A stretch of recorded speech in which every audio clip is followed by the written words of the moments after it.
Let's make some delicious homemade butter. It's simple, it's easy, it only has one ingredient, and once you try it, you're never going to want to buy store-bought butter again.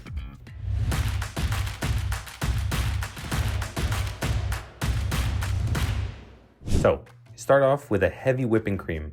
Make sure that it's fresh and has a minimum fat content of 34%. Get it into a stand mixer. If you don't have a stand mixer, you can get it into a bowl with a hand mixer. And start off on a slow speed just to get it mixing. And as soon as you start to see those little bubbles forming, increase the speed to maybe a 6 to an 8 and let it go for 4 to 5 minutes.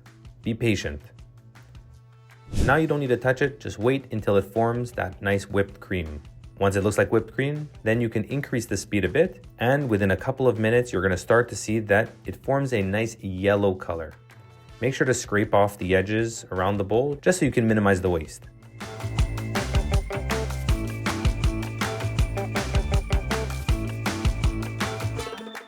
So the fat content is gonna start separating from the buttermilk, and you're gonna see the butter part of it, or the fat content is gonna be a yellow, and that buttermilk is going to be that liquid that forms at the bottom.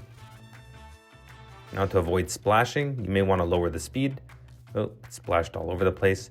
I'm actually going to empty it out a bit just to get rid of some of that milk. And don't throw this buttermilk away. It's an incredible addition to pancake batter. Now I'm going to let it go for just another couple of seconds. Yeah, I'm pretty sure that most of the buttermilk is gone. Next, you fill up a bowl with cold water. You add in some ice cubes to make sure that it's nice and cold. Get on some gloves and scoop out the butter and get it into the cold water. The reason you want that water cold is because as you introduce heat, the fat of the butter is actually going to start to melt, which you obviously want to avoid. Now the water is actually going to help wash away some of that extra buttermilk that's stuck inside of it and left on. Once you got it all out of the mixer, take it and clump it together. Keep it in the cold water if you feel that it's starting to melt.